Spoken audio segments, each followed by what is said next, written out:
கீரி புள்ள நீ கிங்கடா, கடவுளா பார்த்து நீ தப்பிக்கிறதுக்கு ஒரு குதிரையை கொடுத்துட்டா எஸ்கேப் ஆயிக்க. நகையெல்லாம் போச்சே. நாங்க ஒண்ணு சும்மா தொழில இறங்கலடா, சும்மிங்கி ஜம்பிங்கி கராத்தே கும் கும் குதிரை சவாரிலாம் கத்துக்கிட்டாண்டா குடிச்சிருக்க இந்த தொழில. எப்படி ஒரே நேரத்துல நகையும் குதிரையும் ஒன்னா பிக்கப் பண்ணி போய்கிட்டு இருக்கோம்ல. கொள்ளைய போனோன்னு குத்துக்கள்லாம் உட்கார்ந்துருக்கியே. இருமா வருவான். போடா போடா ராஜா, வேமா இங்க எங்க போற? ஐயோ திரும்பிருச்சே, என்ன பண்ணுது? இரு ராஜா, போகாத அங்க போகாத. ஐயோ நான் சொன்னேன்ல வருவான்னு.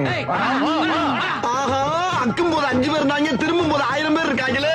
ஆனா பக்கி இந்த மாதிரி கடலுக்குள்ளே 5 போது சிலவுல போய் சீரக வந்தாச்சு பொழைச்சுக்கிறேன். கரவழியா போகாத, கைமா பண்ணிடுவாங்க. ரொம்ப ஆவலோட எதிர்பார்க்கிறாங்களே. ஏய் திரும்பிரு. ஐயோ கரெக்டா கொடுத்து விட்டுச்சு. பெரிய ராஜா தேசிங்க குதிரையில போறாரு.